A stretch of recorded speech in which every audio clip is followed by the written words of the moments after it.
Hey guys, welcome back. It's grimreaper coming at you for another video for Raidshadowlegends. Hopefully doing well and hopefully looking out for yourselves. And the weekend is finally here. Friday is here. We've got lots of stuff going on with Raidshadowlegends right now, with the new Logi and everything that's being um, released within the game, right? It's looking very, very good. And hopefully they pull this off to be one of the great events, and hopefully hear much about the new dungeon and stuff like that to come in, ideally in the next couple of weeks. I don't know when that's going to be, but it's going to be the next couple of weeks. So it's all looking very, very juicy. Today's not going to be a shard video because we're not going to open 25 souls, 25 shards for this guy. Is absolutely ridiculous. And to be honest, he's just not worth it. He doesn't bring anything to my account or anything like that. So he's just not worth the hassle for me, and stuff like that. So yeah, if it was just 50,000 on his own, that would be fine. But Plarium have locked him behind the keys and everything. And again, he's not going to do anything for my Hydra team. And unfortunately, he just doesn't hit hard enough. I had high hopes for this fusion, but from what I've seen, I don't really want to be losing any shots. And a 2x event is not exactly that great. I mean, that's not too shabby, right? But on the primals, War Master's good, but I've got a +3 of him already. Got 2 of them, one candy. I don't have this guy, and I don't really need any copies of them either. So yeah, it's a bit expensive. I'd rather save my primals for a 2x event. Feel like it's gonna be a 2x primals. This is like a good bait event to do before they open up. Anyway, let's get into today's video. I want to talk about counting um in Harmony, right? In Harmony is one of the most meta champions right now in live arena, and is pretty much probably the only non-void legendary other than Monkey himself and Rhodus who you see up in Gold 4 live arena and all the way down as well. Like, she is just so S tier and crazy. I want to talk about a free legendary who can actually counter her, and we've been sleeping on. And we actually speak really bad about him, right? He can also counter UDK. He's a good affinity for both. And UDK is someone who is very difficult to counter, even to this day. Against single target nukas, absolutely monster. Now, last night I went on to do Meebies, one of my viewers, live arena fights, and he had to do the 40 missions. And he's in gold 2, so I had to do 40 missions, 40 wins for his horsey, right? And I was basically using UDK a lot with his setup. And I was using the Harmony, Sifi, Narcissus, and Queen. And it was pretty much there. We did 46 fights, and I won 40.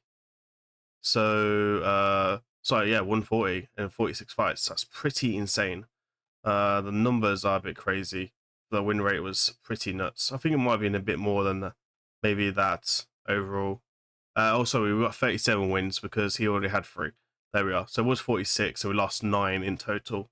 So let's talk about the counter to this in Harmony then, right? We've got a couple of Harmonies on the defense here, which is great. This is what we want to see for testing.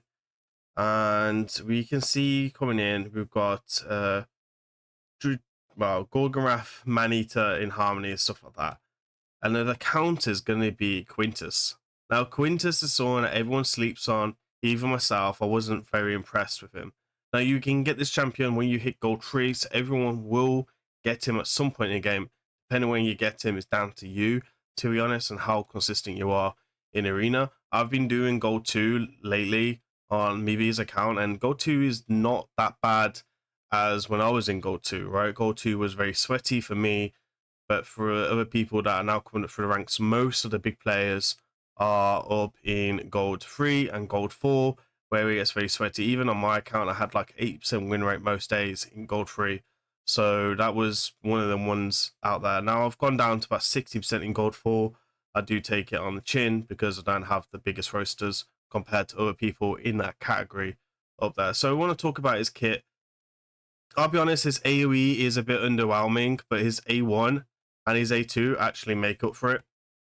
and he has a really cool passive ability as well. So each of this champion skill deals a push additional pure damage, and the amount of pure damage of the skill equivalent to 10% of the target's max HP for each buff on them. Additional damage, pure damage without will ignore shields, so that's pretty cool.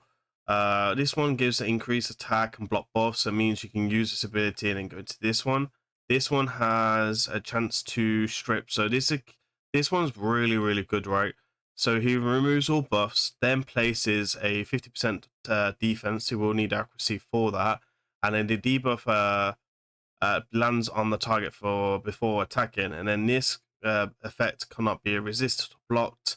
Now, Stone Skin does give you 50% chance to remove it, so Stone Skin can be a bit of an issue. So we'll talk about the most meta way to build him. And my build is more for live arena than it is classic. And I'm probably gonna change it up a little bit for my account because I'm using Ronda's gear right now. But I'm not really been using Ronda myself. So damage inflicted by this skill cannot be decreased by enemies' passive skills or masteries, except by passive skills of the bosses. Damage inflicted by the skill cannot be increased by either of the champion's masteries or ally skills, except when attacking bosses. Resets the cooldown of the A3 if this kills an enemy, which is pretty nice. And then you get like resets the cooldowns on if this kills a enemy. So it really resets each other. And then the E1 is pretty nice. It attacks one enemy, places an extra hit if the target has no buffs.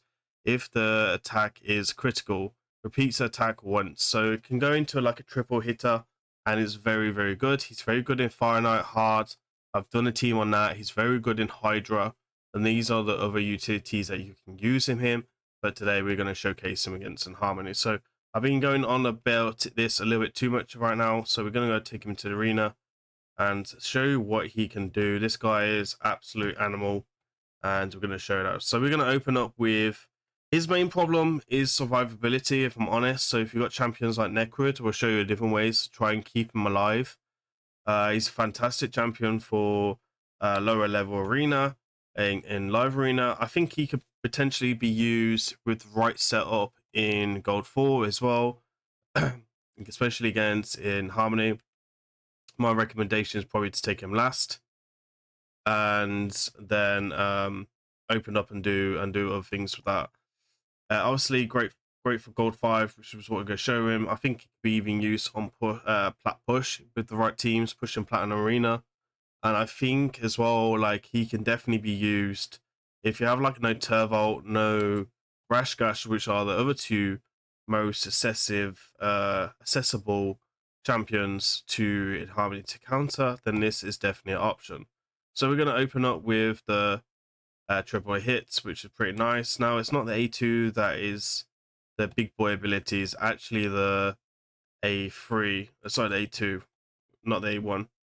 So we're going to go ahead and try and remove the Stone Skin. Now this has got Stone Skin and Bolster on it. So we'll do our best. Look at that. Big boy hits coming in. This guy would have been meta, like before Mythicals. I do wish that he could ignore Stone Skin on that A2 or maybe even A3. That would be pretty cool. And I think that would just make him a bit more stronger as well. But you can see here, we demolish this team with double nuke. Very easy. We're using Lady M instead of Armads, so it makes it a little bit more friendly for you guys, because Lady M is fantastic as well. Now, we're not going to really take all these teams on. We're looking for in Harmony and UDK teams, especially if they got like a lot of buffs on, so we can really show you what he can do and show you the correct way to use him. Right now, this is going to be a slow fight because you've got Marishka, which is what it is. So we're going to open up with ally attack, get rid of Marishka. We do, that's pretty nice. And then we're going to open up with ally attack and UDK. And UDK is gone. And then watch this, right? This is magical. Night, baby. 122k. Now he's in a 4-piece Stone Skin and Lethal. That is what the meta generally builds these days. and is very, very good build. Now, Necrid does add a lot of survivability. He's in a bolster set. He's also got ally protection and everything like so. Now, if you're going to use him on Platinum Push, I'd mainly use him against Inharmonies.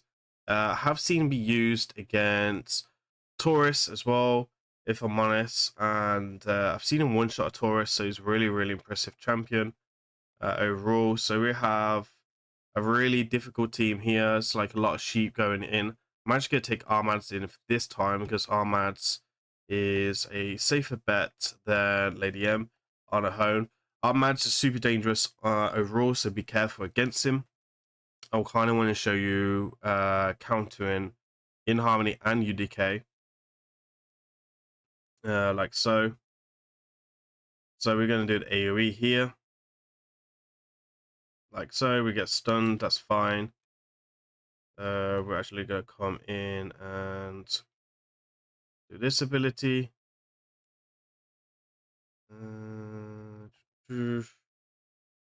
Now, if UDK wasn't here, we'd have a chance to remove that stone skin. We are trying to remove UDK stone skin. We don't get it there, which is unfortunate. And then we'll just be able to go up and stun. Now, I got sheeped, which does not help my case on his fight. So we're really up against this now. So we're going to come in and try and deal with him. Nope. And we also procced Resurgent. This is not going well at all. And just being dominated there because we got a little bit screwed and sheep.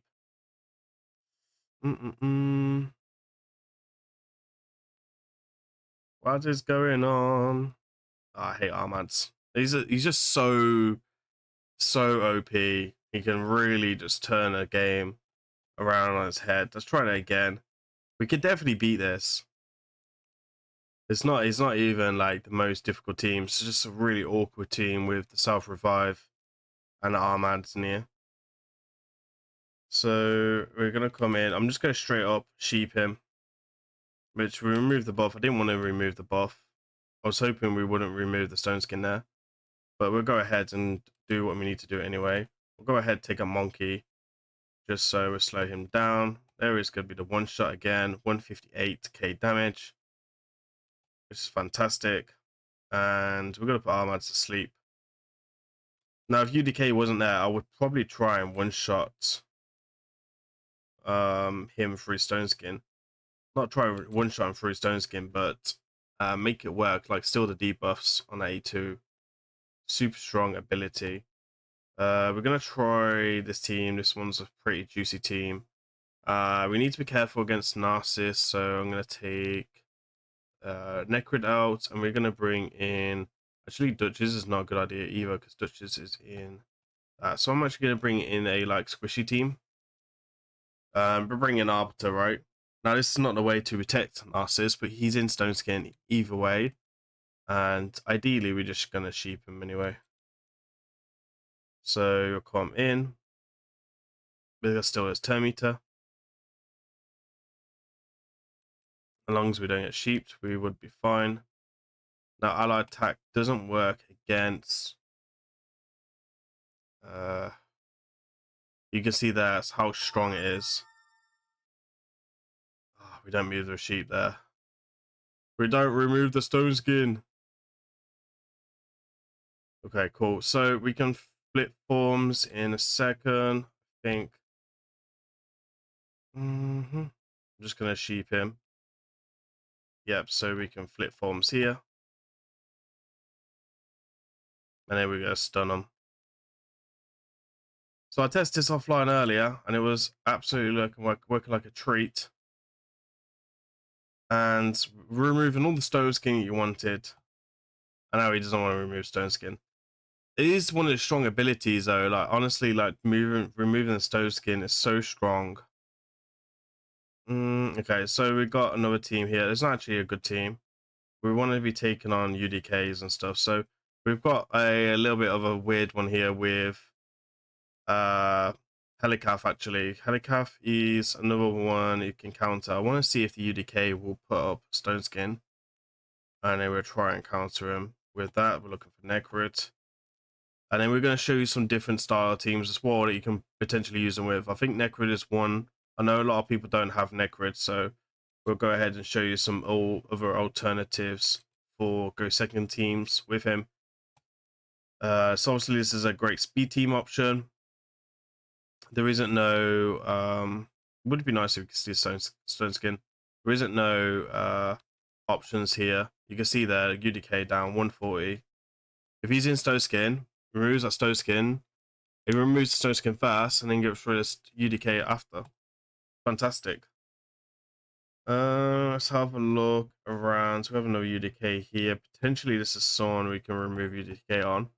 So another way to keep them alive, actually, obviously, like a lot of CC is one way to keep them alive. So let's say you've got Duchess, for example, someone with Veils where I can hide him. And then you want to try and keep him alive. So you bring UDK from like single target nukers. And then potentially you can bring in like a cleanser, right? Like Lady M. Which is also something that's very, very strong. You can use Mephala in this with a cleanser.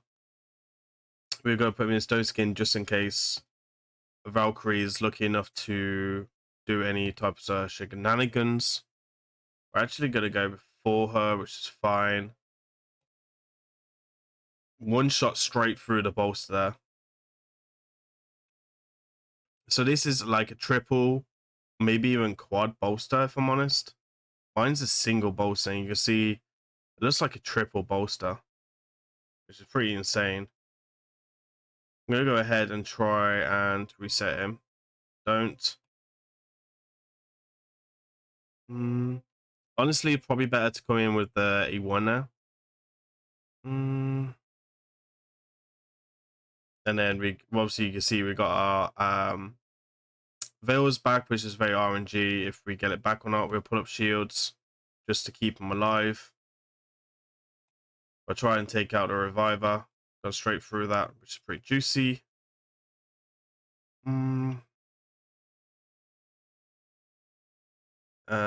Maybe we'll have a look at a bit more of a free-to-play team in a second as well. Valkyrie gone again. 148, 144 there on Valkyrie. And you can just see, super strong, right? You can use him with ally attack, super strong with ally attack with A1. He's fantastic with Duchess overall as well. Let's go see if we can find some better teams. Even Sigford could be a bit of a problem because he can remove Sigford's block damage before attacking. So that could be another option as well. So if we go I don't know, Lady him into him and then Duchess, so we can slow down, protect ourselves against Sigford because he's gonna get turn meter here. We're gonna do the AoE. Somehow we're faster than Arbiter. I don't know how, but I'm not gonna complain. We're gonna do ally attack into her. Now, a trick here with Sigford: don't kill him last. Could actually maybe use one of the ally attacks to set off his passive abilities. So do the AoE. Oh, we accidentally killed him. We accidentally killed Bob Stopped Us. Cool. So he's on a one turn, as you can see here. I'm not going to do A2 because A2 can strip, which is not what we want to do. In a real fight, that's what you can do. You can also sheep him. And then here, 9-9 Siggy, no problem. 49 seconds. All right, so I just got a bit higher because I was struggling to find a couple of teams. We've got another UDK here, and we're going to show you how to deal with this one. Now, the A2 is the key to his kit, right? That A2 with the basically stealing the debuffs is like the bread and butter of his kit. So again, as I said earlier within the video, he's very strong against the with ally attack. So he's very, very useful. I misclicked there. And then you can just see there, 166 again, fantastic. That's what you want to see from a nuker. He's just come through it and slide through. Now he's got great synergy with other nukers as well. So there's all sorts of potential possibilities that you can try. Not the hardest of teams, don't get it wrong. We do have a Swift Perry set there as well. So potentially if he gets an 8-2 background fast enough, he will be able to take that as well. So it could be an option against the Swift Perry, which is not really meta no more, but it can be an option if you find it very frustrating. He's very good against Rhodas as well, which is what we're going to show you right now.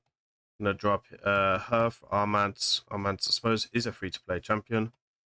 And we're going to bring in a Sifi. So Sifi is my fastest champion on my account. So it makes sense to go speed with speed. Most of the time I am faster. And then we'll show you how good he is against Rhodas. So we got Sheep there. We should still win this if I'm honest. So then we're going to do the ally attack into man series because over 2 are stunned. Now his A2 is not actually, I don't feel can do much against Rhodas. Let me just test it.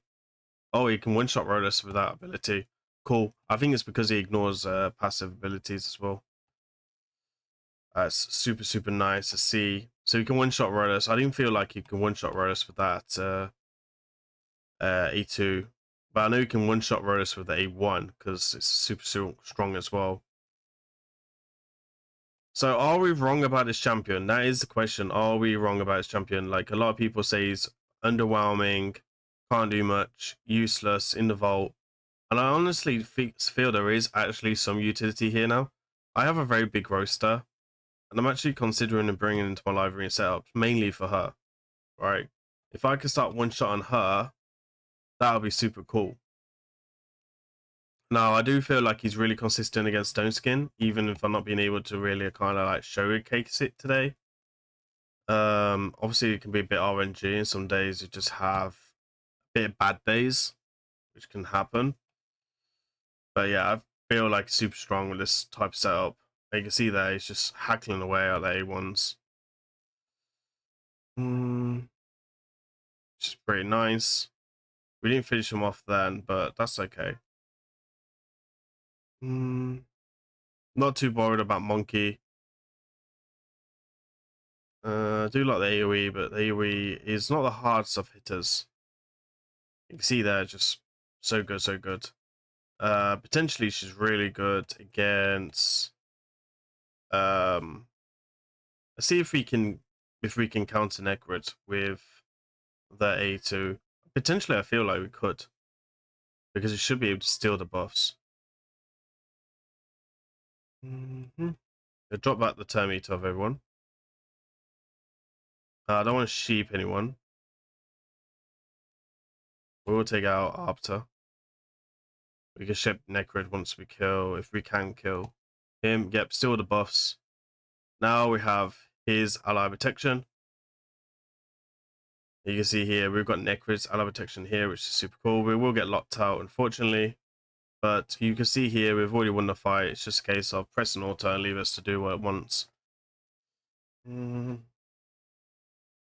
can kind of see how dodgy the AI is, if it's dodgy. And we just let them do their things. Hits super hard on A1. A1 hits really, really hard. Let's make sure he doesn't sheep. Cool. Doesn't sheep. Thank God for that. And another fantastic showcase there. So we know that he's really good against Necrid as well.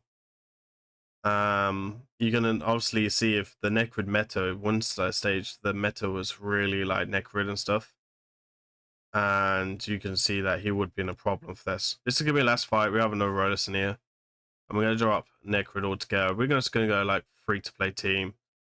So we're taking a cleanser, we're taking a champion who can basically hold off Rhodas and is also free to play. We also have potentially another free to play. Armads is free to play in all fairness. You know what? I feel like we'll take in. I was about to say we'll take him, but he's not free to play. We'll take in Monkey. Monkey's not going to add anything here. It's just a CC build, so you won't really add anything here. Should have put Monkey in lead. speed or yeah. But I always want to kind of show like a free-to-play style of team as well, because not everyone's got the meta champions, right? We're gonna do the A1 now. Show me your worth. Show and remove that stone skin. Go on. Oh, it's because of the veil. That's my bad. That's the veil. The veil basically put the strip on because it got bypassed the passive. It's my fault. But Queen would be fantastic here, right? Because Queen would add the option to reset. Now we need to be careful against the hex. We don't want to get petrified.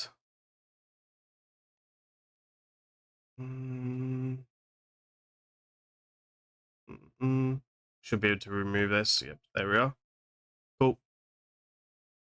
Now the AoE will set off the passive from Rhodos, but we should have UDK to protect us. There we are. Allied attack gets us, but that's about it. We have enough.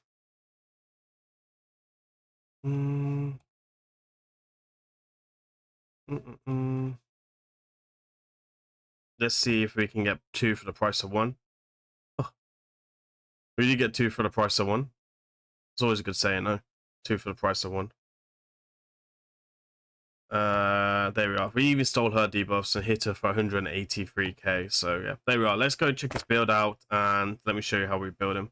But again, like this is for like arena meta and all that types of shenanigans. So we've got a lethal, we've got stone skin, right? The way that I built him is I've got very high attack at 7,670. Now, most people say this is an unrealistic build, but I'll be honest, with oil, level 2 blessing, max guardian faction, with someone that's been playing the game like a long time, I feel like most free-to-players can get this. Like even Boozer and Final Capucci, they'll get these final builds, right? So we got speed coming in at 273 speed. We've got very good speed. Now it's really important to have really good speed, especially with ally attack would be the key because you want as many turns as possible. The stone skin's good if you're going up against reaction, just FYI, and like retribution procs and stuff like that. Then we've got critical damage 260. Critical damage is very low. You want to try and push it towards 300. So if you can drop the attack by like 600, push to the critical damage. He does do a critical damage and increase attack buff on his A3, so he can self buff himself, which is fantastic as well. Very good stats, obviously 100% critical rate. Accuracy not really needed, just FY for that ability. And then the way we're building him, right, attack banner with a quad on there is a perfect banner for what you would need. Critical damage here, not the most perfect stone skin accessory, but it is what it is. And then attack. So you can see there's more attack to come if I can get triple there. Then we got speed with attack percentage, so I could even get more speed if I wanted. And then we got speed with attack with attack percentage with speed, critical damage, stat, critical rate as well. You should be looking for, and same here as well. So it's really, really high end gear. And then you can see these abilities here as well. Now the A2 doesn't have his A2 increased by masteries and stuff like that. So a lot of these masteries are kind of a little bit useless. But for like A1s, I do like Shield Breaker, Ruthless Ambush, Cycle of Violence, which is really cool. Get a random cooldown. Increases speed as well again, which would be excellent, especially from what Dead Allies, House Smasher. Retribution proc can be super strong on him as well. So that is the way to go for blessings for myself. I do prefer Harvest Cast, especially with Necrid. You could come in with Phantom Touch as well, and I think another underrated could be actually Life Harvest as well, especially if you wanted him to be more against Narcissus. I wouldn't really recommend him to go Narcissus because Necrid is bad against Narcissus, but you might feel like it could be work. But against in Harmony as well, if you kill her, she gets revived. You get extra turn meter of 30% on a 6-star. And you destroy a max HP of 40%, and these you can take multiple of these to stack it as well, which is fantastic overall. So, have I changed your mind about Quintus? Are you going to take Quintus out of the vault? Are you going to build Quintus? Or are you going to use him? I think he's a fantastic option overall, I think he's a void as well, which is another good option for him, especially if you're short on savage gear or merciless, or I think merciless could be super strong on him as well, but have to be 6p set. Just remember, bear that in mind. And if you're going to go merciless, you probably want to take more speed or reaction as well. That's it from today. Hopefully you like this. Please remember to like, comment, subscribe. I've been Grim Reaper. I'll see you in the next one. Peace.